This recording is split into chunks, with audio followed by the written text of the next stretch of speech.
நான் ரீமேக் படம் பண்ணதில்லை இது வரைக்கும். நான் கதை கேட்டு தான் படம் பண்ணியிருக்கேன். என்னுடைய படங்களோட வெற்றி தோல்வி ரெண்டுத்துக்குமே நான் ரொம்ப பொறுப்புன்னு நான் நம்புறேன். ஒவ்வொரு படம் கதை கேட்கறதுக்கும் அதை சினிமாவாக மாற்றுறதுலேயே நான் ஒவ்வொரு விஷயங்கள் கற்றுக்கிட்டே இருக்கேன். எனக்கு நிறைய ஃப்ளாஸ் இருக்குது, மைனஸ் இருக்குது, அதெல்லாம் ப்ளஸ்ஸாக மாற்றிக்கிறதுக்கு முயற்சி பண்ணிட்டே இருக்கேன். அதில் இந்த ப்ரொடக்ஷனில் பண்ணுற படங்களும் எனக்கு உதவிக்கிட்டே இருக்குது. இதை நான் தொடர்ந்து பண்ணணும்னு நினைக்கிறேன். அதுக்கு மக்கள் எப்போவுமே எனக்கு சப்போர்ட்டாக இருந்துகிட்டே இருக்கிறாங்க. ஆரம்பத்துலேருந்து எங்கேயோ இருந்த என்னையை கொண்டு வந்து திருச்சியிலேருந்து வந்தவனை கொண்டு வந்து இங்கே கொண்டு வந்து விட்டாங்க. இண்டஸ்ட்ரியில் இருக்கிற சிலர் மட்டும்தான் அதுக்கு ஏதாவது ஒரு தடைகள் போட்டுகிட்டே இருக்காங்க. அதை தாண்டி வரணும்னால நான் அதுக்கு ரெடி. பட் அந்த தடைகளை நீக்கிட்டீங்கன்னா இன்னும் 4 சிவகுமார் முருகேசன் எங்க இருந்தா தேடி கண்டுபிடிச்சு நான் கூட்டிட்டு வந்துடுவேன்.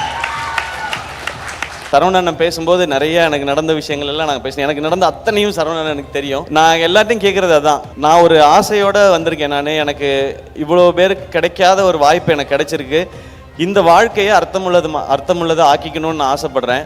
ஏன்னா எனக்கு மட்டுமே போதுமானதாக இருந்தால் இவ்வளோ பெரிய ஒரு பேரோ புகழோ பணமோ கடவுள் கொடுக்க தேவையில்லை. அது உனக்கு மட்டும் யூஸ் ஆகக்கூடாது, இன்னும் கொஞ்சம் பேருக்காவது யூஸ் ஆகணும்னு அவர் சொல்கிறாருன்றதான் நான் எவ்ரி படம் ஹிட் ஆகும் போதும் சம்பளம் வாங்கும் போதும் அதை நான் நினச்சிப்பேன்.